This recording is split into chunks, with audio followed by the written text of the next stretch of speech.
اللہ اکبر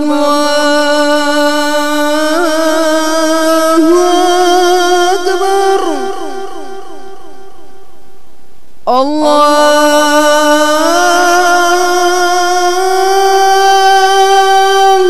اکبر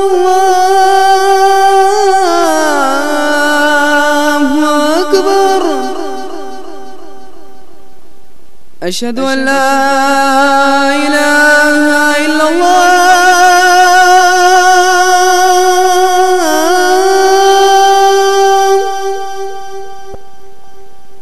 أشهد أن لا إله إلا الله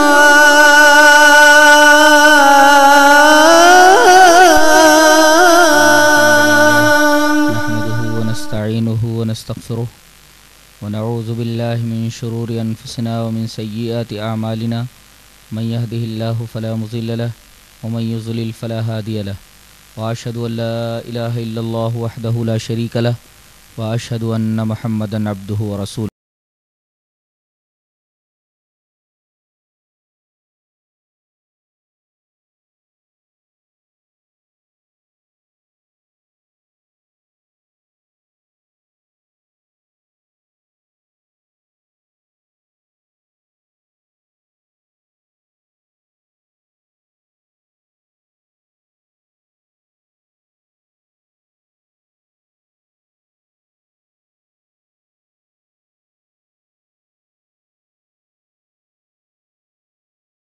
ورسوله فقد فاز فوزا عظيما.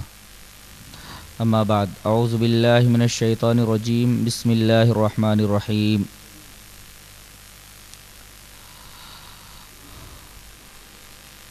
إن الصلاة تنهى عن الفحشاء والمنكر.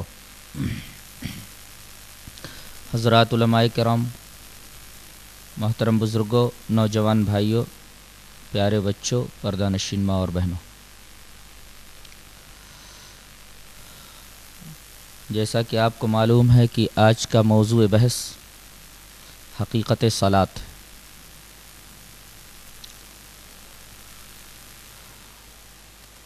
جس عبادت کو ہم نماز کہتے ہیں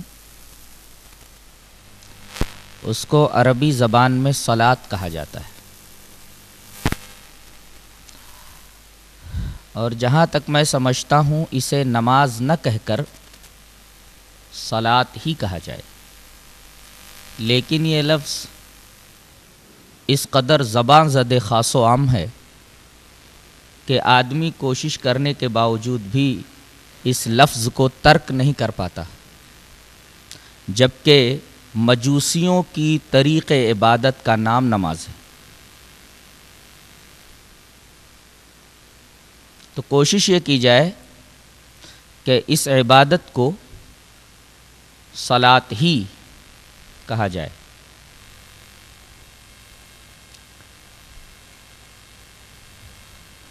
صلاۃ یہ عربی کے ایک لفظ صلح سے مشتق ہے. صلح کا مطلب ہوتا ہے تعلق. اس کا مطلب یہ ہوا کہ نماز کے ذریعے آدمی اللہ تبارک و تعالی سے اپنا تعلق قائم کر لیتا ہے. بالصلاۃ یتصل العباد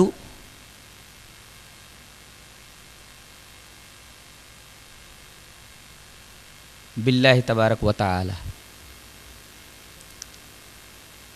یہ ایسی عبادت ہے کہ اس عبادت کے ذریعے بندہ اپنے تعلق کو اللہ تبارک و تعالی سے قائم کر لیتا ہے. بعض لوگوں نے یہ کہا کہ صلاۃ کو عربی کے لفظ صلی یصلا سے مشتق مانا جائے. صلی یصلا کا مطلب ہوتا ہے بانس کی ٹیڑھی لکڑی کو جو ابھی کچی ہے اس کو آگ میں داخل کر کے گرم کر کے پھر اسے سیدھا کیا جائے. اس کا مطلب یہ ہوا کہ آدمی کے اخلاق و عادات، کردار، اطوار، خصائل، شمائل یہ خراب ہوں تو اگر وہ نماز میں داخل ہو جائے تو نماز میں داخل ہونے کی وجہ سے اس کے برے اعمال، خصائل، کردار اور شمائل کی اصلاح ہو جائے گی۔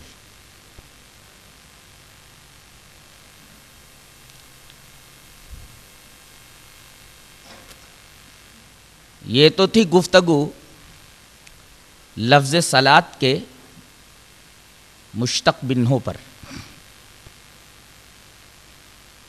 کہ یہ لفظ عربی کے کن کن مادوں سے نکلا ہے۔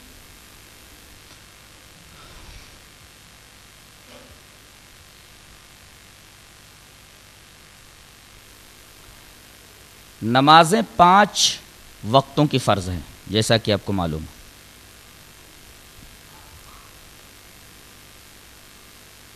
اس کی اہمیت کے بارے میں میں چاہتا ہوں کہ ایک بات آپ کے گوش گزار کر دوں۔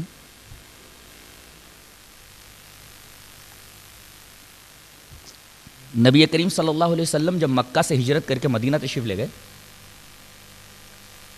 تو 16 یا 17 مہینے تک آپ نے بیت المقدس کی طرف منہ کر کے نماز پڑھی، اس لیے کہ جب تک آپ مکہ میں تھے تب تک اس طرح کھڑے ہوتے کہ کعبہ بھی آپ کے سامنے ہوتا اور بیت المقدس بھی آپ کے سامنے ہو جاتا تھا، اس لیے کہ ہمارا قبلہ اولا بیت المقدس ہی تھا۔ لیکن آپ کی ہمیشہ یہ خواہش رہی کہ میرا قبلہ بیت الحرام کو بنا دیا جائے۔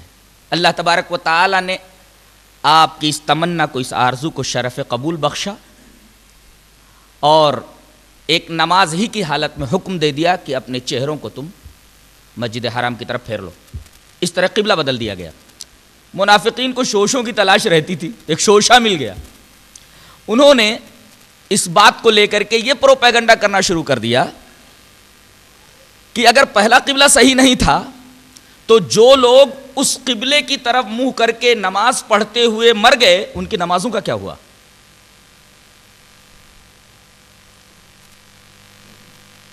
کچھ مسلمان بھی اس پروپیگنڈے سے متاثر ہوئے۔ اللہ تبارک و تعالی نے آیت نازل فرمایا وَمَا كَانَ اللَّهُ لِيُضِيعَ إِيمَانَكُمْ، اللہ کو کیا پڑی ہے کہ تمہارے ایمان کو ضائع کرے۔ غور کریں، یہاں اللہ تبارک و تعالی نے نماز کو ایمان کہا ہے۔ سوال یہ تھا کہ ہماری نمازوں کا کیا ہوا؟ جواب یہ اللہ تمہارے ایمان کو ضائع نہیں کرے گا، صلاۃ بے عین ہی ایمان ہے۔ اور یہ نقطہ بھی معلوم ہوا کہ ایمان گھٹتا بڑھتا رہتا ہے۔ اگر صلاۃ کو ایمان کہا گیا ہے تو کچھ لوگ صلاۃ پر زیادہ توجہ کرتے ہیں، کچھ لوگ سست ہوتے ہیں، کچھ لوگ تہجد گزار ہوتے ہیں وغیرہ وغیرہ۔ تو جیسے جیسے وہ نمازوں کے اندر اضافہ کرتا جائے گا اللہ تبارک و تعالی سے قریب ہوتا جائے گا۔ ما زال عبدی یتقرب الی بالنوافل، جیسے جیسے آدمی نمازیں پڑھتا رہتا ہے، نوافل پڑھتا رہتا ہے، اپنے رب سے قریب ہوتا جاتا ہے، اس کا ایمان بڑھتا رہتا ہے۔ یہ آیت کریمہ بتا رہی ہے کہ ایمان گھٹتا بڑھتا ہے، اس لیے کہ اللہ نے صلاۃ کو ایمان کہا ہے۔ اور وہ لوگ جو صلاۃ کے تارک ہیں در حقیقت ان کے پاس ایمان نہیں ہے۔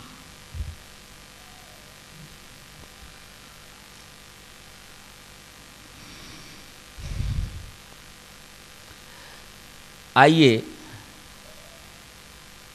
وہ احادیث کریمہ بھی دیکھ لیں جن کے اندر نماز کی، صلاۃ کی فضیلتیں آئی ہیں۔ ایک حدیث اس طرح ہے، وعن علی بن ابی طالب رضی اللہ تعالی عنہ قال من کان آخر کلام النبی صلی اللہ علیہ وسلم الصلاۃ وما ملکت ایمانکم، رواہ ابن ماجہ فی کتاب الجنائز۔ حضرت امام ابن ماجہ اس حدیث پاک کو کتاب الجنائز میں لائے اور راوی حضرت علی ابن ابی طالب ہیں۔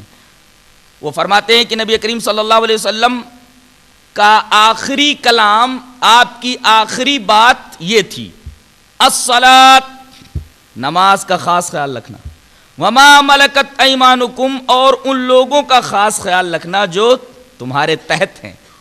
اب تمہارے تحت یا تو تمہاری بیویاں ہیں یا تمہاری لونڈیاں ہیں، تمہاری نوکرانیاں ہیں۔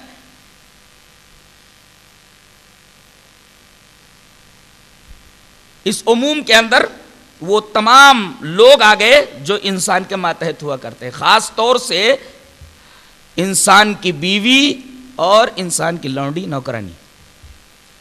تو نماز کا خاص خیال رکھنا، اور جو تمہارے ماتحت ہیں خاص طور سے تمہاری بیویاں، تمہاری لونڈیاں، ان کے ساتھ ہمیشہ حسن سلوک کرنا، ان کو تکلیف مت پہنچانا، ان کو نہیں ستانا۔ نالائق اولاد بھی ہو، ناخلف اولاد بھی ہو، تو اپنے بزرگوں کی ایسی بات کو جو انہوں نے مرتے وقت کہی ہو بڑا لحاظ، بڑا پاس رکھتے ہیں۔ لیکن یہ مسلمانوں کی بہت بڑی بدقسمتی ہے کہ نبی کریم صلی اللہ علیہ وسلم نے انتقال فرماتے وقت جس بات کی خاص تاکید کی تھی کہ اس سے غافل مت ہونا، آج مسلمان انہی چیزوں سے انتہائی غافل ہے۔ یہ ہمارے نالائق ہونے اور ہمارے ناخلف ہونے کی دلیل ہے۔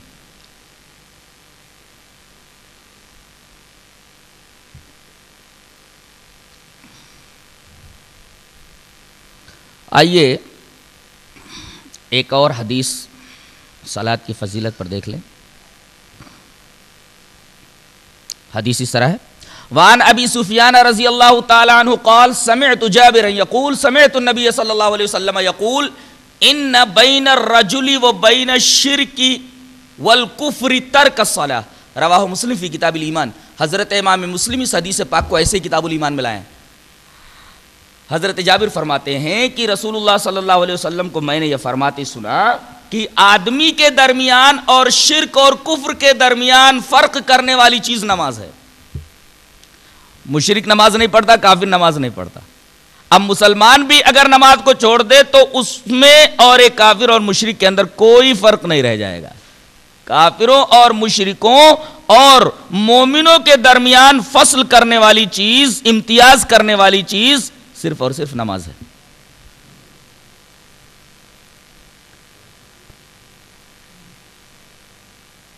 تیسری حدیث، اس کو حضرت امام ابن ماجہ رحمۃ اللہ علیہ کتاب الصلاح کے اندر لائیں، علامہ البانی نے اس کو صحیح کہا ہے۔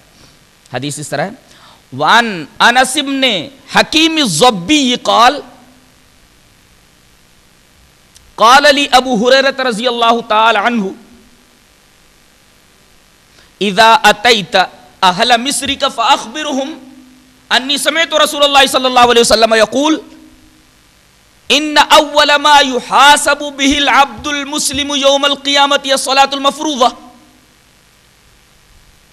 فإن أتمها وإلا قيل انظروا هل له من تطوع فإن كان له تطوع أكملت الفريضة من تطوعه ثم يفعل بسائر الأعمال المفروضة كذلك، رواه ابن ماجہ في كتاب الصلاة وقال الألباني هذا حديث صحيح۔ حضرت ابو ہریرہ رضی اللہ تعالیٰ عنہ کے بارے میں حضرت انس ابن حکیم ضبی کہتے ہیں کہ انہوں نے مجھ سے کہا کہ جب تم اپنے شہر جانا تو لوگوں سے یہ کہہ دینا کہ میں نے نبی کریم صلی اللہ علیہ وسلم کو یہ فرماتے سنا ہے کہ قیامت کے دن مسلمان بندے سے سب سے پہلے فرض نماز کے بارے میں محاسبہ کیا جائے گا۔ اگر اس کی نماز پوری نکلی تب تو کوئی بات نہیں، فَإِنْ أَتَمَّهَا، اگر اس کی نماز کامل نکلی تب تو کوئی بات نہیں، وَإِلَّا قِيلَ، ورنہ کہا جائے گا کہ اس کی نمازوں کے اندر کچھ کمیاں ہیں، کچھ خامیاں ہیں، کچھ نقائص ہیں، تو ذرا دیکھو کہ کچھ نفلی نمازیں بھی ادا کی ہیں، کچھ سنتیں بھی پڑھی ہیں، نوافل بھی پڑھی ہیں، تہجد بھی ادا کیا ہے، اشراق وغیرہ پڑھا ہے، ذرا دیکھو انظروا هل له من تطوع، فرض نمازوں کے علاوہ بھی کچھ عبادتیں اس کے پاس ہیں کہ اس کی فرض نمازوں کے نقائص کو اور عیوب کو، خامیوں اور خرابیوں کو دور کیا جا سکے. فَإِنْ كَانَ لَهُ تَطَوُّعٌ، اگر اس کے پاس نفلی نمازیں ہوں گی تو اکملت الفریضۃ من تطوعہ، تو اس کی فرض نمازوں کو کامل بنا دیا جائے گا اس کی نفلی نمازوں کے ذریعے. اور اسی طرح تمام فرض عملوں کے بارے میں کیا جائے گا. اگر زکوٰۃ کے اندر کمی ہے تو اللہ دیکھے گا کہ اس کی زکوٰۃ کے اندر کمی ہے تو فرشتوں کو حکم دے گا ذرا دیکھو اس کے پاس نفلی صدقات وغیرہ بھی ہیں. زکوٰۃ جو کہ فرض تھی اسے تو ادا کیا ہی کرتا تھا، اب ذرا دیکھو کہ اس نے نفلی صدقات وغیرہ بھی کیے ہیں، تاکہ زکوٰۃ کے اندر جو خامیاں اور خرابیاں رہ گئی تھیں نفلی صدقات کے ذریعے اس فرض عبادت کو، جو مالی عبادت ہے، اس کی تکمیل کی جا سکے. اسی طریقے سے حج کے اندر اگر کوئی کمی ہے تو اس کے نفلی حج وغیرہ دیکھے جائیں گے. تمام فرض عملوں کے ساتھ ایسا ہی کیا جائے گا. یہ حدیث اولاً تو یہ بتا رہی ہے کہ نماز سب سے اہم عبادت ہے، توحید کے بعد اسی کا نمبر ہے، اور قیامت کے دن سب سے پہلے اسی کے بارے میں سوال کیا جائے گا.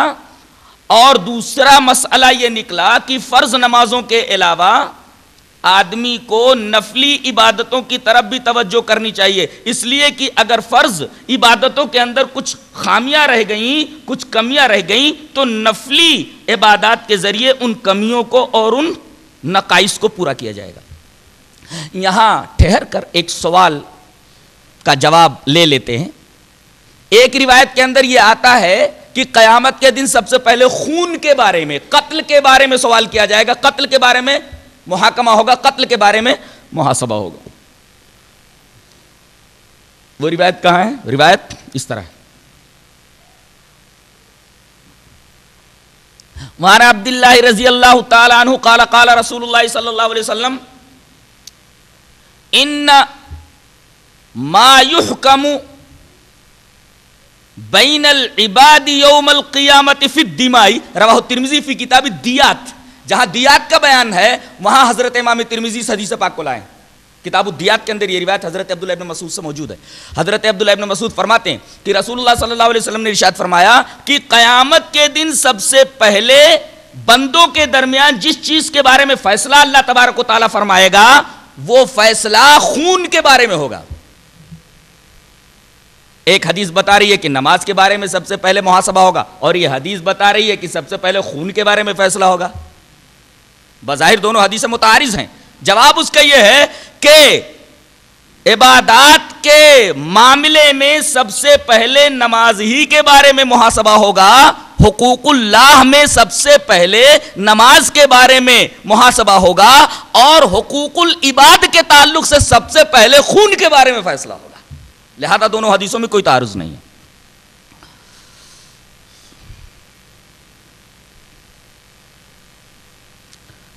اب آگے بڑھتے ہیں، نماز کی اہمیت دیکھ لیتے ہیں. نماز کتنی اہمیت کی حامل ہے. حدیث اس طرح ہے.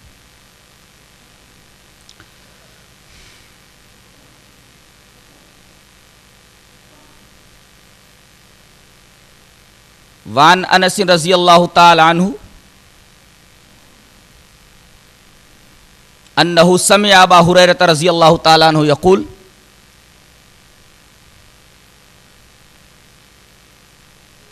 قال رسول اللہ صلی اللہ علیہ وسلم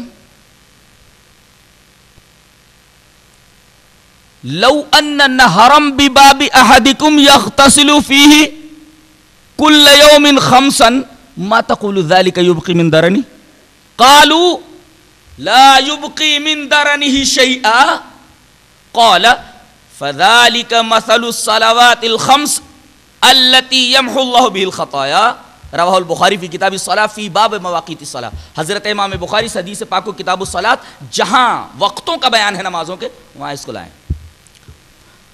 حضرت ابو ہریرہ فرماتے ہیں کہ نبی کریم صلی اللہ علیہ وسلم نے ارشاد فرمایا ذرا بتاؤ کہ کوئی ایسا آدمی ہے جس کے گھر کے سامنے سے ایک نہر نکلتی ہے اور اس نہر کے صاف و شفاف پانی کے اندر ہر روز 5 مرتبہ نہاتا ہے تو بتاؤ اس کے بدن کے اوپر میل کچل رہ جائے گا, درن رہ جائے گا؟ تو لوگوں نے فرمایا کہ اللہ کے رسول اس کے بدن پر میل کچل نہیں رہے گا. آپ نے فرمایا یہی حال 5 نمازوں کا ہے. ان 5 نمازوں کے ذریعے اللہ تبارک و تعالی لوگوں کے خطایا معاف کرے گا, لوگوں کے گناہ معاف کرے گا. یہ حدیث بتا رہی ہے کہ نمازوں کے ذریعے لوگوں کے خطایا, لوگوں کے گناہ اللہ تبارک و تعالی معاف کرتا ہے. جیسے آدمی نہر میں 5 مرتبہ نہائے تو بدن کے اوپر میل کچیل نہیں رہ جائے گا, وہ میل کچیل سے صاف ہو جائے گا. ایسے ہی اگر آدمی 5 نمازوں کی محافظت کرتا ہے تو گناہوں سے بالکل پاک کر دیا جائے گا, دھل دیا جائے گا.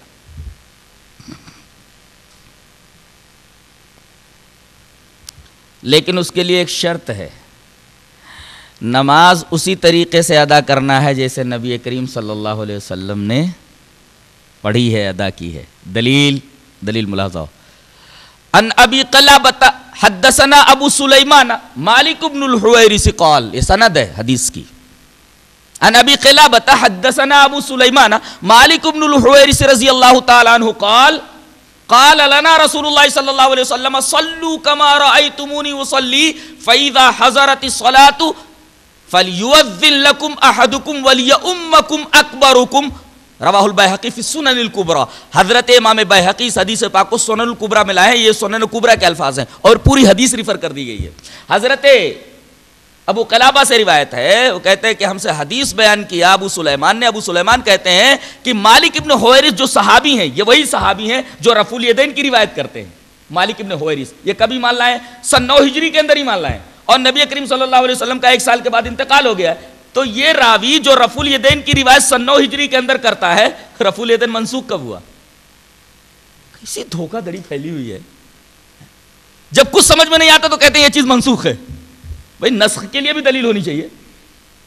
کوئی چیز پہلے تھی بعد میں نہیں رہی, بعد میں نہیں رہی, اس کا ناسخ کیا ہے؟ اس منسوخ کا ناسخ کیا ہے؟ تو حضرت ابو قلابہ روایت کرتے ہیں کہ ہم سے حدیث بیان کیا ابو سلیمان نے. وہ کہتے ہیں کہ ہم سے بیان کیا مالک ابن حویرث نے کہ نبی کریم صلی اللہ علیہ وسلم نے ہم سے کہا, قال لنا رسول اللہ صلی اللہ علیہ وسلم, رسول اللہ صلی اللہ علیہ وسلم نے ہم سے فرمایا کیا؟ صلو کما رأیتمونی اصلی, تم لوگ ویسے ہی نماز پڑھو جیسا کہ تم مجھے پڑھتے ہوئے دیکھ رہے ہو. یہ حکم کس کے لیے ہے؟ یہ حکم دنیا کے تمام مسلمانوں کے لیے ہے. عرب والوں کے لیے بھی ہے, عجم والوں کے لیے بھی ہے, مدینہ والوں کے لیے بھی ہے, مکہ والوں کے لیے بھی ہے, ہندوستان والوں کے لیے بھی ہے, پاکستان والوں کے لیے بھی ہے, اندلس والوں کے لیے بھی ہے, دنیا کے تمام لوگوں کے لیے. اور کب تک کے لیے یہ حکم ہے؟ قیامت تک آنے والے لوگوں کے لیے ہے. اب سوال یہ ہے کہ نبی نے تو یہ کہا کہ نماز تم سب, جو میرے زمانے میں ہو وہ بھی سن لو, جو بعد میں آنے والے ہو وہ بھی سن لو, جو قیامت کے قریب آنے والے ہیں وہ بھی سن لیں, کہ اسی طریقے سے نماز پڑھنا ہے جس طریقے سے مجھے تم لوگوں نے نماز پڑھتے ہوئے دیکھا ہے. بعد میں آنے والے دیکھیں گے کیسے؟ ہم لوگوں نے دیکھا ہے؟ نہیں دیکھا ہے. کن لوگوں کے کہنے کے اوپر ہم یہ عمل کر رہے ہیں؟ مکہ اور مدینہ میں موجود صحابہ کرام رضوان اللہ تعالی علیہم اجمعین کے کہنے کی وجہ سے ہم ایسا کر رہے ہیں. ہم نے تو دیکھا نہیں ہے. گویا کہ یہ رویت سمعی ہے, اور رویت سمعی اس حدیث پاک سے معتبر قرار دی جا رہی ہے اور اس حدیث سے معتبر مانی جا رہی ہے. صلو کما رأیتمونی اصلی, تم لوگ اسی طرح نماز پڑھو جس طریقے سے تم مجھے نماز پڑھتے ہوئے دیکھ رہے ہو. ہم نے تو دیکھا نہیں. اس کا کیا مطلب ہوگا؟ وہی مطلب ہوگا جو ابھی میں نے بیان کیا.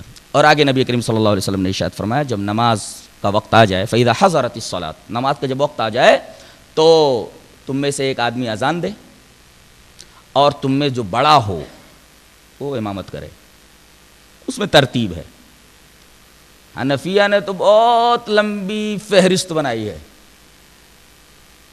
پہلے یہ دیکھا جائے گا کہ ان میں سب سے بڑا عالم کون ہے, اس کے بعد یہ دیکھا جائے گا اس میں سب سے بڑا قاری کون ہے, یہ دیکھا جائے گا کہ سب سے بڑا عمر میں کون ہے, اس کے بعد یہ دیکھا جائے گا کہ ان میں سب برابر ہے تو ان میں سے بیوی کس کی سب سے زیادہ حسین ہے؟ اللہ اکبر، ایک لمبا سلسلہ، انا للہ و انا الیہ۔ فاذا حضرت الصلاۃ فلیؤذن لکم احدکم ولیؤمکم اکبرکم، رواہ البیہقی فی السنن الکبریٰ، کہ جب نماز کا وقت آ جائے تو ایک آدمی اذان دے اور تم میں سے جو بڑا ہو امامت کرے۔ استدلال یہ کرنا تھا کہ نماز وہی مقبول ہوگی جو نبی کے طریقے پر پڑھی گئی ہو۔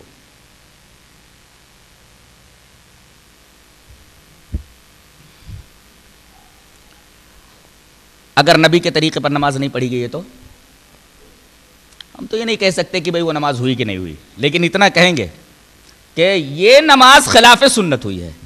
بعض لوگ سوال کرتے ہیں آمین بالجہر اگر نہ کیا جائے تو، رفع الیدین اگر نہ کیا جائے تو نماز ہوگی کہ نہیں ہوگی؟ ہم نہیں کہتے نماز ہوگی کہ نہیں ہوگی، ہم وہی کہیں گے جو حضرت حذیفہ نے کہا ہے۔ حضرت حذیفہ نے کیا کہا ہے؟ روایت اس طرح ہے، وعن حذیفہ رضی اللہ تعالی عنہ انہ رأى رجلا لا يتم رکوعہ ولا سجودہ فلما قضى صلاته قال له حذیفہ ما صلیت واحسبه قال لو مت على غیر سنت محمد صلی اللہ علیہ وسلم، رواہ البخاری فی کتاب الصلاۃ۔ حضرت امام بخاری حدیث پاک کو ایسی کتاب الصلاۃ کے اندر لائے۔ حضرت حذیفہ نے دیکھا کہ ایک آدمی نماز پڑھ رہا ہے، نہ رکوع برابر کر رہا ہے نہ سجدے برابر کر رہا ہے، تعدیل ارکان کر ہی نہیں رہا۔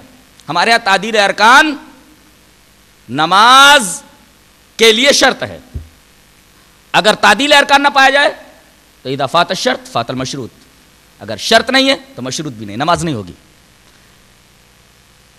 تو وہ رکوع سجدے برابر نہیں کر رہا تھا۔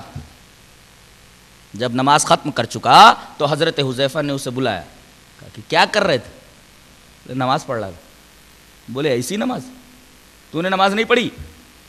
اور آخر میں آپ نے فرمایا لو مت علی غیر سنت محمد صلی اللہ علیہ وسلم، اگر تو ایسی نماز پڑھتے ہوئے مر گیا تو کم سے کم تیری موت تو سنت رسول پر نہیں ہوگی۔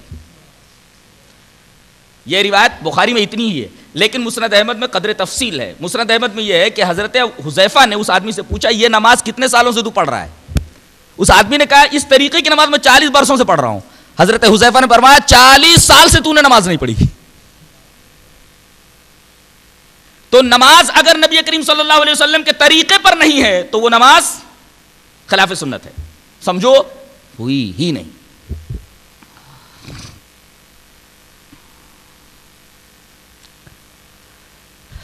نماز کی فضیلت پر ایک اور دلیل، کون نہیں چاہتا کہ نبی کریم صلی اللہ علیہ وسلم کی رفاقت جنت میں نصیب ہو؟ تو اگر کسی آدمی کو نبی کریم صلی اللہ علیہ وسلم کی رفاقت، صحبت نبوی، رفاقت رسول مطلوب ہو تو اسے کیا کرنا ہے؟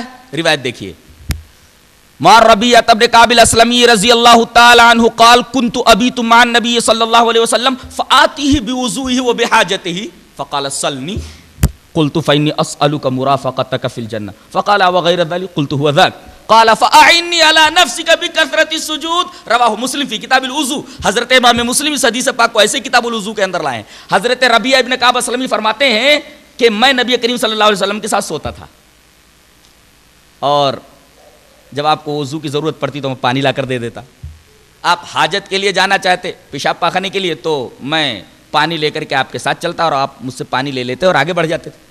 ایک دفعہ آپ نے بڑے پیار سے مجھ سے کہا سلنی، اسے کچھ مانگو۔ انہوں نے دیکھا موقع بہت اچھا ہے، نبی نے خود کہہ دیا ہے مانگو۔ کہنے لگے کہ اللہ کے رسول مانگوں؟ جنت میں آپ کے ساتھ رہنا چاہتا ہوں، مجھے آپ کی رفاقت چاہیے جنت کے اندر، میں جنت میں آپ کے ساتھ رہنا چاہتا ہوں۔ دنیا نہیں مانگا انہوں نے، مانگا تو رفاقت نبوی مانگی تو صحبت نبوی مانگی جنت کے اندر۔ اس سے پتا چلتا ہے کہ صحابہ کرام رضوان اللہ تعالی علیہم اجمعین جنت سے کتنی محبت کرتے تھے، رسول سے کتنی محبت کرتے تھے، اور آخرت کو ہمیشہ کس طرح پیش نظر رکھتے تھے، اور آخرت کو دنیا پر کس طرح مقدم کرتے تھے، اور دنیا پر آخرت کو کس طرح ترجیح دیتے تھے۔ نبی کریم صلی اللہ علیہ وسلم نے فرمایا اس کے علاوہ کوئی چیز مانگو، بہت بڑی چیز ہے یہ، کوئی چیز اس کے علاوہ مانگو۔ کہا نہیں اللہ کے رسول مجھے یہی چاہیے، قلت ہوا ذاک، اب آپ بولے ہیں سلنی تو مجھے بس یہی چاہیے۔ تو نبی کریم صلی اللہ علیہ وسلم نے یہ نہیں فرمایا کہ جاؤ میں نے دے دیا۔ مشرک جو ہے یہیں رک جاتا ہے استدلال پر، کیا بولتا ہے؟ دیکھو نبی باتائے الہی مختار کل ہیں، جس کو چاہے دے، جس کو چاہے نہ دے۔ نبی کریم صلی اللہ علیہ وسلم قاسم ہے اور اللہ موتی ہے، اللہ دے رہا ہے، رسول بانٹ رہا ہے۔ اب جو لینا ہو در مصطفیٰ سے لے لو۔ یہ استدلال طاہر القادری کا ہے جو اس زمانے کا سب سے بڑا فتنہ ہے۔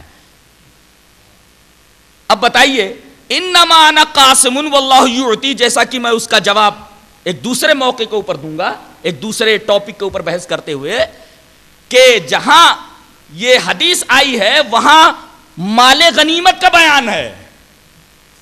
ایک خاص واقعے سے عام کے اوپر استدلال کرنا ایک طریقے سے حدیث میں تحریف ہے جو طاہر القادری نے کی ہے، اور یہ بہت بڑی جرات ہے۔ یہاں بھی وہی معاملہ ہے، نبی کریم صلی اللہ علیہ وسلم نے خاص کے اوپر اپنے خادم سے کہا کہ کچھ مانگو، خادم نے مانگ لیا۔ اس سے، اس خاص واقعے سے عموم کے اوپر استدلال کرنا حدیث کے اندر تحریف کرنے کے مرادف ہے۔ اور نبی نے یہ نہیں کہا کہ تو نے جو مانگا وہ میں نے دے دیا، بلکہ آپ یہ فرما رہے ہیں فَأَعِنِّي عَلَى نَفْسِكَ بِكَثْرَةِ السُّجُودِ، زیادہ نمازیں پڑھ کے، زیادہ سجدے کر کے تو اپنے اوپر میری مدد کر۔ یعنی نبی بھی محتاج ہے اس بات کا کہ اس کی مدد کی جائے زیادہ نمازیں پڑھ کر کے، کہ کل قیامت کے دن نبی سفارش کرتے ہوئے یہ کہے کہ اے اللہ، تیرے اس بندے نے بہت زیادہ تیری عبادت کی ہے۔ ایک طریقے سے نبی کو درخواست کرنے کا موقع ملے گا، سفارش کا ایک نقطہ مل جائے گا۔ اس سے یہ ثابت نہیں ہوتا کہ نبی باتائے الہی مختار کل ہے۔ جو ایسی حدیثوں سے اس طریقے کا استدلال کرے، در حقیقت شرک کے مرض نے اس کے دل میں راہ پا لی ہے، بلکہ شرک نے اس کے دل میں گھر بنا لیا ہے، ٹھکانہ بنا لیا ہے۔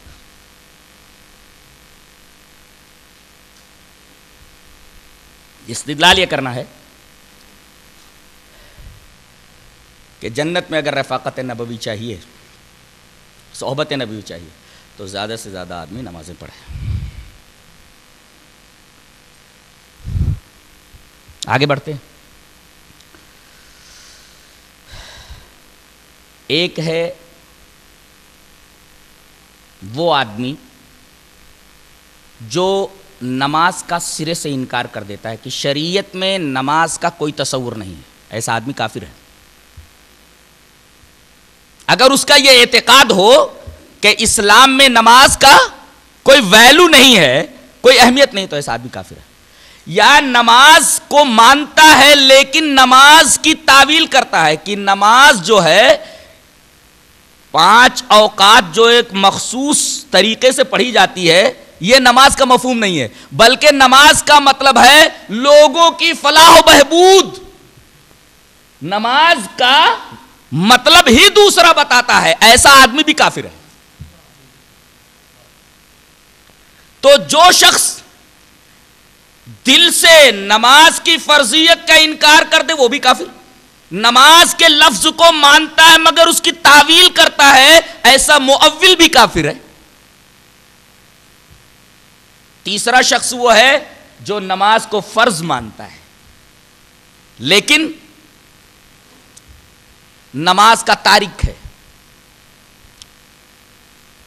ایسا آدمی عملی کافر ہے۔ اتنا ہی کہوں گا، عملی کافر ہے۔ اس لیے کہ امام بخاری رحمت اللہ علیہ نے باب باندھا ہے، باب کفرن دون کفرن۔ اب ایسا آدمی جو نماز کی فرضیت کا دل سے قائل ہے، عملاً نماز کا تارک ہے، تو ایسا آدمی عملاً کافر مانا جائے گا، عملاً کافر ہے وہ۔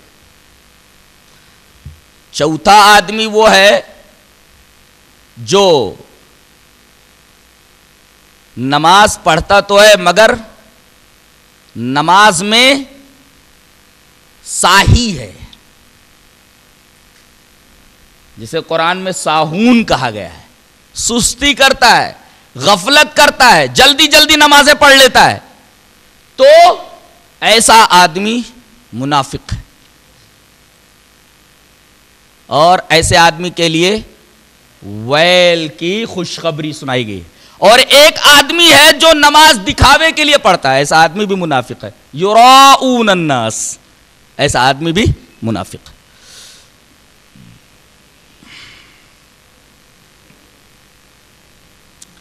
علامہ ابن قیم رحمۃ اللہ علیہ نے نمازیوں کی 5 قسمیں کی ہیں، ذرا غور سے سنیے، آج لے کر جائیے اس بات کو یہاں سے۔ پہلی قسم نمازی کی وہ ہے کہ جو وضو اچھی طرح نہیں کرتا، نماز کے حدود و ارکان اور اوقات کا لحاظ نہیں کرتا، یہ پہلا شخص۔ دوسرا شخص جو وضو اچھی طرح بناتا ہے، نماز کے اوقات، حدود و ارکان، شرائط و آداب کا لحاظ کرتا ہے، مگر نماز میں وسوسوں کو نہیں روکتا۔ وسوسے آنا یہ کوئی خاص بات نہیں ہے،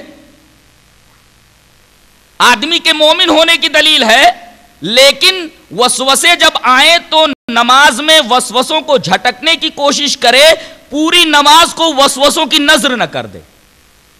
تو آدمی وضو اچھی طرح کرتا ہے، نماز کے حدود و ارکان، شرائط و آداب اور اوقات کا بھی لحاظ کرتا ہے، مگر جب وسوسے آتے ہیں نماز کی حالت میں تو ان وسوسوں کو اپنے سے دور نہیں کرتا، ذہن و دماغ سے، ذہن و قلب سے وسوسوں کو دور کرنے کی جد و جہد نہیں کرتا، بلکہ پوری نماز کو وسوسوں کی نظر کر دیتا ہے۔ یہ دوسرے قسم کا نمازی ہے۔ تیسرے قسم کا نمازی وہ ہے کہ نماز کے شرائط و آداب کا بھی لحاظ کرتا ہے، وضو بھی اچھی طرح بناتا ہے، حدود و ارکان اور اوقات کا بھی پاس و لحاظ کرتا ہے، وسوسے آتے ہیں تو ان وسوسوں سے لڑتا ہے۔ ایسا آدمی نمازی بھی ہے اور مجاہد بھی ہے، اس کو نمازی کا بھی ثواب ملے گا اور مجاہد کا بھی ثواب ملے گا، اس لیے کہ وہ وسوسوں سے لڑ رہا ہے۔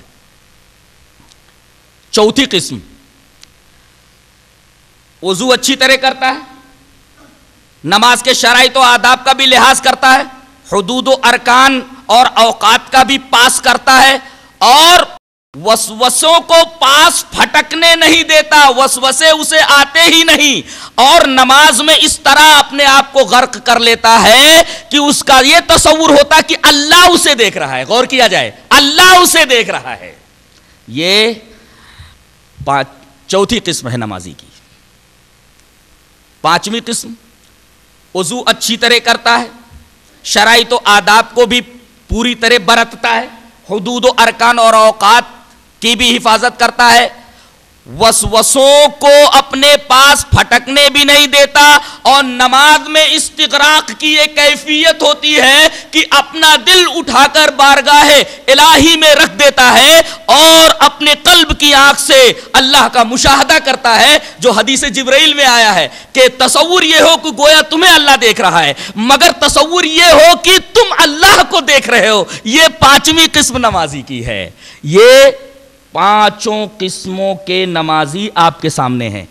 حضرت یہ فرما رہے کہ پہلا جو نمازی ہے وہ معاقب ہے، اور دوسرا جو نمازی ہے وہ محاسب ہے، اور تیسرا جو نمازی ہے وہ مجاہد مکفر عنہ ہے، اور چوتھا جو نمازی ہے وہ مصاب ہے، اور پانچواں جو نمازی ہے وہ مقرب بارگاہ الہی ہے۔ ارے کچھ سمجھ رہے ہو کہ میں چلا ہی رہا ہوں؟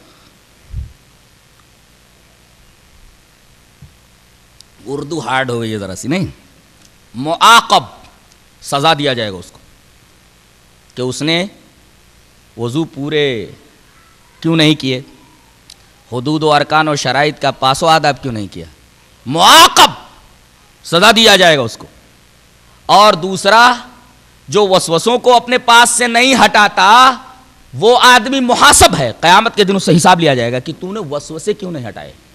اور تیسرا جو وسوسوں کو ہٹاتا رہتا ہے، جہاد بھی کرتا رہتا ہے شیطان سے اور نماز بھی پڑھتا رہتا ہے، ایسا نمازی مکفر عنہ ہے، اللہ اس کے گناہوں کو بخش دے گا، اللہ اس کے گناہوں کا کفارہ کر دے گا اس نماز کے ذریعے، مکفر عنہ ہے۔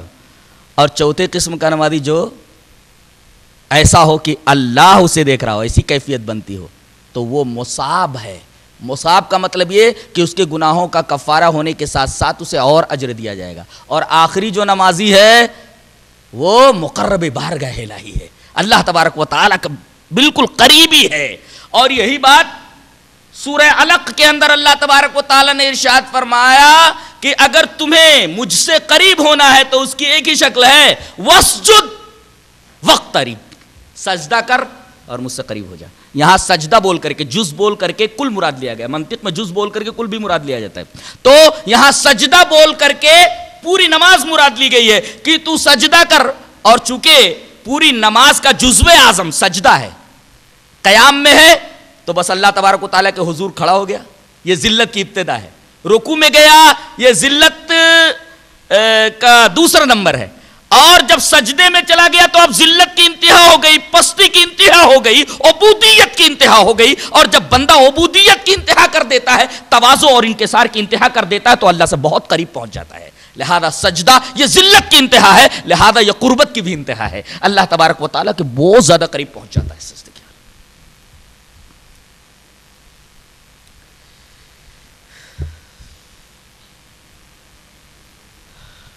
جو بے نمازی ہے،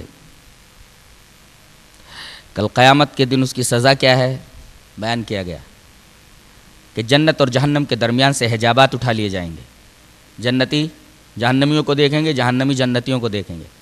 اب جنتی کچھ لوگوں کو دیکھ کر کے بہت پریشان ہو جائیں گے کہ ارے یہ تو دنیا میں ہمارے ساتھ تھے، ارے وہاں پہنچ گئے، پوچھیں گے ما سلککم فی سقر، حضرات یہاں کیسے؟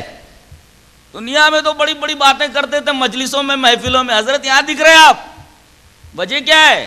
ما سلککم فی سقر، کون سی چیز تمہیں جہنم میں لے آئی ہے؟ جواب دیں گے قالوا لم نکن من المصلین، پہلا جواب یہ رہے گا کہ ہم نماز چھوڑ دیا کرتے تھے، مصلی نہیں تھے ہم، ولم نکن نطعم المسکین، اور مسکینوں کو کھانا نہیں کھلاتے تھے۔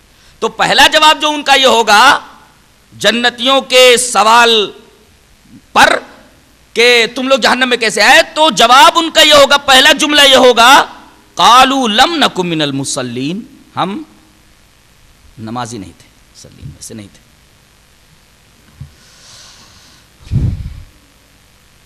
یہ تارک صلاۃ کے بارے میں وعید۔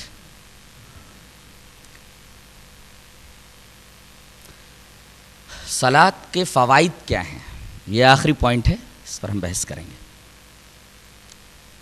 صلاۃ کے بے شمار فوائد۔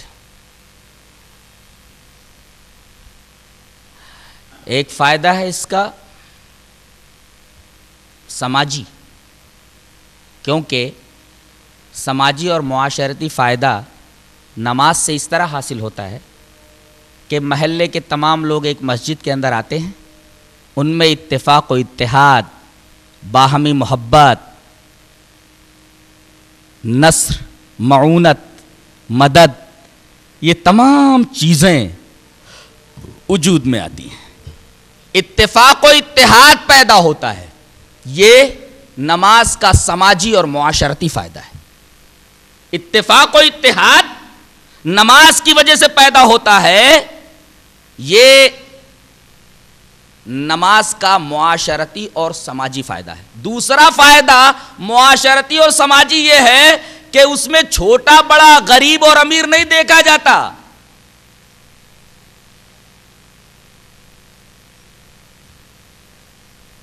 بندو صاحبو محتاجو غنی ایک ہوئے، بندو صاحبو محتاجو غنی ایک ہوئے، تیری سرکار میں پہنچے تو سبھی ایک ہوئے۔ در حقیقت نماز مساوات کا سبق دیتی ہے کہ آؤ میں تمہیں بتا دوں کہ یہاں کوئی چھوٹا نہیں، کوئی بڑا نہیں، یہاں اونچ نیچ نہیں، یہاں ذات پات نہیں، یہاں چھوت چھات نہیں، یہاں بھید بھاؤ نہیں۔ تو یہ معاشرتی اور سماجی فائدہ ہے جو صرف نماز سے ملتا ہے۔ اور اس کا ایک فائدہ مادی ہے۔ مادی فائدہ کیا ہے؟ اللہ تبارک و تعالی اس کے رزق کا ضامن ہو جاتا ہے۔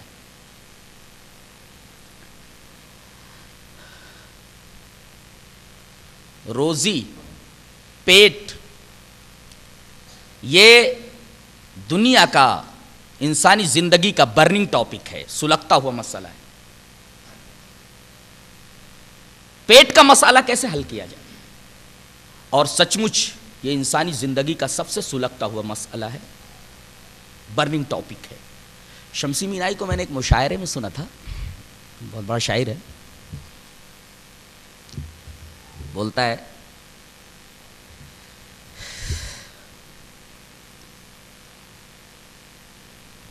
بھوک انسان کو مجبور بنا دیتی ہے, بھوک انسان کو مجبور بنا دیتی ہے, حد تہذیب سے کم بخت نکل جاتا ہے, اور شہر میں آگ جو لگتی ہے تو گھر جلتے ہیں, پیٹ کی آگ میں ایمان بھی جل جاتا ہے. تو روزی اور پیٹ یہ انسانی زندگی کا سب سے سلگتا ہوا مسئلہ ہے. اللہ تبارک و تعالیٰ نے فرمایا اگر نماز کی پابندی تمہارے گھر والے اچھی طرح کر لیں تو ہم روزی کا مسئلہ حل کر دیتے. اللہ تبارک و تعالیٰ نے سورہ طٰہٰ کے آخر میں فرمایا وَأْمُرْ أَهْلَكَ بِالصَّلَاةِ وَاصْطَبِرْ عَلَيْهَا لَا نَسْأَلُكَ رِزْقًا نَحْنُ نَرْزُقُكَ وَالْعَاقِبَةُ لِلتَّقْوَىٰ. آیت کو پھر سے پڑھتا ہوں وَأْمُرْ أَهْلَكَ بِالصَّلَاةِ وَاصْطَبِرْ عَلَيْهَا لَا نَسْأَلُكَ رِزْقًا نَحْنُ نَرْزُقُكَ وَالْعَاقِبَةُ لِلتَّقْوَىٰ. آپ اپنے اہل و عیال کو نماز کا حکم دیجئے, آپ خود نماز پڑھیے, اس کے اوپر جمے رہیے. وَاصْطَبِرْ عَلَيْهَا, آپ نماز کے اوپر جمے رہیے اور اپنے اہل و عیال کو, گھر والوں کو, گھر کے جتنے افراد ہیں سب کو نمازی بنا دیجئے, سچے پکے نمازی ہو جائیں. اب رہا پیٹ کا معاملہ تو ہم پیٹ کا معاملہ یوں حل کریں گے لا نسألک رزقا, ہم تم سے روزی نہیں مانگ رہے, نحن نرزقک, ہم تمہیں روزی دیں گے نا, والعاقبۃ للتقوی. بہت بڑی بات ہے یہ. آدمی خود سچا پکا نمازی بن جائے اور گھر والوں کو سچا پکا نمازی بنا دے, روزی کا مسئلہ اللہ تبارک و تعالیٰ غیب سے حل کرے گا. اس نے تو کہہ دیا ہے وَمَن يَتَوَكَّلْ عَلَى اللَّهِ فَهُوَ حَسْبُهُ يَرْزُقْهُ مِنْ حَيْثُ لَا يَحْتَسِبُ. وہ روزی ایسی جگہ سے دے دے گا جہاں سے آدمی کو گمان بھی نہیں ہوگا. تو نماز کا یہ مادی فائدہ ہے جو انسانی زندگی کا سب سے برننگ ٹاپک ہے, اس کو نماز کے ذریعے اللہ تبارک و تعالیٰ نے حل فرمایا.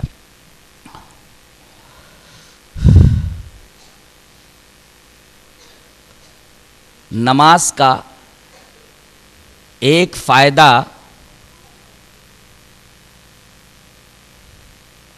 اخروی ہے. حوض کوثر نصیب ہوگا. اللہ نے فرما دیا اِنَّا أَعْطَيْنَاكَ الْكَوْثَرَ فَصَلِّ لِرَبِّكَ وَانْحَرْ. اے ہمارے حبیب ہم نے آپ کو کوثر عطا کر دیا ہے تو آپ نماز پڑھیے. یعنی حوض کوثر ہم نے جو آپ کو عطا کر دیا ہے, اس کے بعد اللہ تبارک و تعالیٰ نے جو نماز پڑھنے کا حکم دیا قابل غور ہے. یعنی جس کو حوض کوثر کا پانی چاہیے قیامت کے دن کی گرمی میں اسے چاہیے کہ نماز پڑھے, حوض کوثر نصیب ہوگا اسے. یہ اس کا اخروی فائدہ ہے.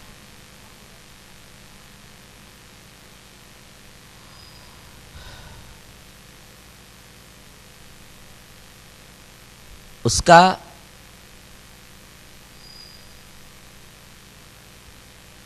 ایک فائدہ اور ہے جس فائدے کو ہم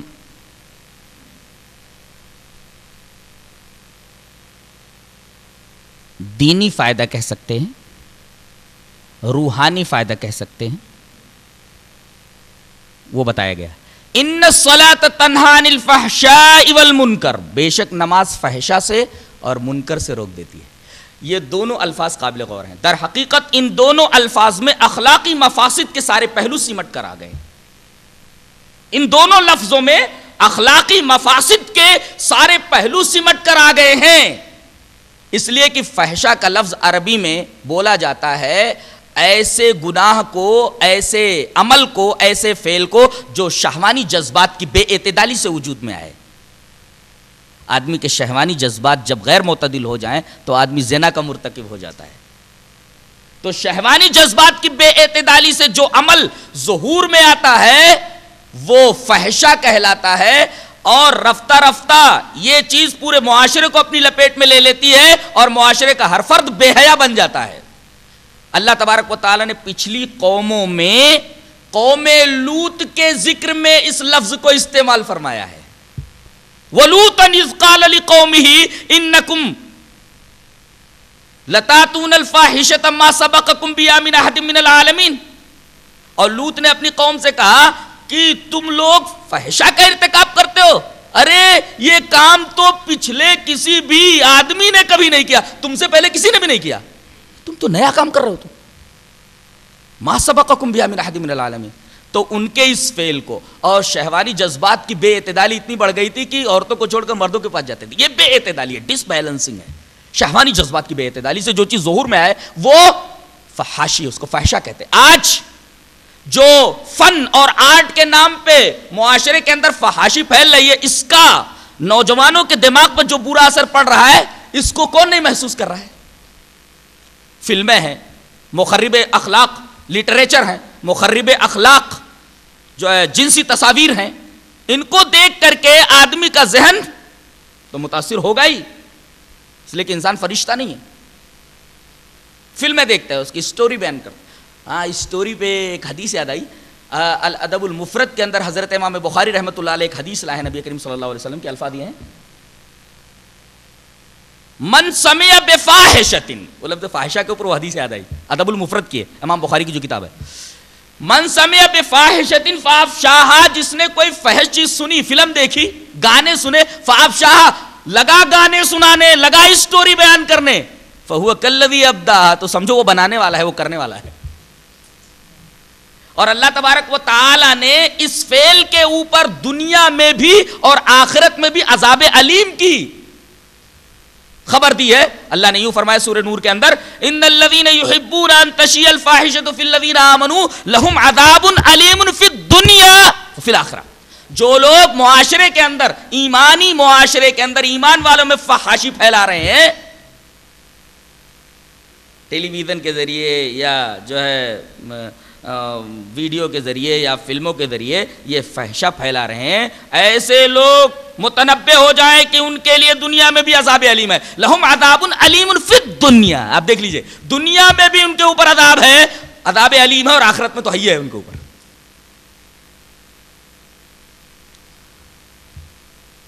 تو یہ لفظ جو ہے خاص طور سے قوم لوط کے لیے اللہ تبارک تعالیٰ نے استعمال فرمایا. شہوانی جذبات کی ڈس بیلنسنگ، شہوانی جذبات کی بے اعتدالی سے جو عمل ظہور میں آئے اس کا فحشہ کہتے ہیں. اور منکر کسے بولتے ہیں؟ منکر تو ہر برائی کو کہتے ہیں جو شریعت کی نگاہ میں ناپسندیدہ ہو، لیکن ان دونوں کا جب تقابل کیا جائے تو فحشہ تو کہیں گے جو جنسی جذبات کی، شہوانی جذبات کی بے اعتدالی سے عمل وجود میں آئے، اور منکر اس کے مقابلے میں کیا ہوگا؟ جو طمع، حرص، حب جاہ اور حب مال کی زیادتی سے ظہور میں آئے. اس کے لیے اللہ تبارک و تعالیٰ نے پچھلی قوموں میں، قوم عاد، قوم سمود کے ذکر میں یہ لفظ ارشاد کیا ہے، منکر. یعنی ان کے پاس پیسہ بہت آ گیا تھا، انہیں اپنی طاقت پر بڑا غرہ تھا. اللہ، اتنا غرہ تھا وہ بہت زبردست ڈائلاگ مارتے تھے. کیا ڈائلاگ تھا ان کا؟ من اشد منا قوہ، ہم سے زیادہ طاقتور کون ہے؟ یہ بہت بڑا ڈائلاگ تھا. اللہ تبارک و تعالیٰ نے فرمایا اچھا تمہیں اپنی طاقت پر بڑا ناز ہے تو جان لو کہ ہماری بہت ساری نعمتیں ہیں، اور جو چیز جتنی زیادہ اہم ہوتی ہے نا اس کو اتنا ہی مصیبت تمہارے حق میں ہم بنا دیتے ہیں. ایک سوال یہاں ہے، اللہ کی سب سے بڑی نعمت ہوا ہے. ہوا کے بغیر آدمی چند منٹ زندہ نہیں رہ سکتا، مر جائے گا. اس کے بعد پانی کی ضرورت ہوتی ہے، درجہ ہے. اللہ کی سب سے بڑی نعمت ہوا کی، اس کے بغیر آدمی چند منٹ زندہ نہیں رہ سکتا. اس کے بعد اللہ کی سب سے بڑی نعمت ہے پانی. ہوا کے بغیر چند منٹ زندہ نہیں رہ سکتا، پانی کے بغیر تھوڑی دیر تک زندہ رہ سکتا ہے. پانی نہ ملا مر جائے گا. تیسرے نمبر پہ آگ ہے. دنیا اندھیری ہے، اندھیرے میں ٹامکٹوئیاں مارتے ہوئے مر جائے گا. آگ ضروری ہے اس کے لیے. تیسرے نمبر پہ اللہ کی بہت بڑی نعمت. چوتھے نمبر پہ کھانا جو زمین سے پیدا ہوتا ہے. یہ چار بڑی بڑی نعمتیں اللہ تبارک تعالیٰ. اور قرآن میں غور کیجئے کہ ان چاروں بڑی نعمتوں کو اللہ نے چار قوموں کے لیے بہت بڑا عذاب بنا دیا. پانی کا عذاب نوح کے لیے حکم دے دیا کہ صرف اسپیڈ بڑھا دے بس، اور کچھ بھی. ہوا کے لیے بھی اللہ اکبر. قوم عاد کے لیے اللہ تبارک و تعالیٰ نے یہ ہوا جو اللہ کی بہت بڑی نعمت ہے کہ جس کے بغیر آدمی زندہ نہیں رہ سکتا، مدار حیات ہے، اس مدار حیات کو اللہ تبارک و تعالیٰ نے عذاب بنا دیا. 7 رات اور 8 دن تک مسلسل ان کے اوپر مسلط رہی ہے، اور ایک آدمی بھی زندہ نہیں بچا. مکان موجود ہے، مکینوں کا پتہ نہیں ہے. ہوا انہیں فضا میں اٹھا لے جاتی تھی اور وہیں سے زمین کے اوپر پٹک دیتی تھی. دونوں ٹانگیں پکڑ کر کے چیر کر کے ہوا میں فضا کے اندر پھیلا دیتی تھی.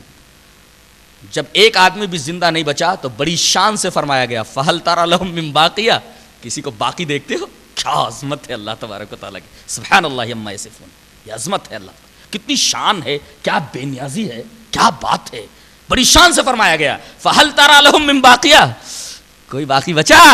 ایک کو بھی زندہ نہیں چھوڑا گیا. ٹھیک ہے, اللہ کیا ہے, قانون ہے, قانون امہال, ڈھیل دیتا ہے وہ, اس لیے کہ بندوں پر رحیم ہے نا. اب اس رحمت سے اس کے بہت ناجائز فائدہ اٹھا لے رہے لوگ. رحیم ہے, بخش دے گا, ٹھیک ہے, بہت رحیم ہے, اس میں کوئی شک نہیں, اللہ تبارک تعالیٰ بہت رحیم ہے, اور ہم اس کی رحمت کے اوپر ہی تو جی رہے ہیں, بڑی امیدیں ہیں اس کی رحمت سے. اے اللہ بس ہم تیری رحمت کے اوپر زندہ ہیں, بس جو کچھ تھوڑے بہت اعمال ہو رہے ہیں اسے قبول فرما لے, بس الٹے پلٹے ہیں, بس تیری رحمت کے اوپر زندہ ہیں ہم. ہاں ویسے جانے انجانے میں جو گناہ ہم سے سرزد ہو جائیں اللہ تبارک تعالیٰ انہیں معاف فرما. وآخر دعوانا ان الحمد للہ رب العالمین.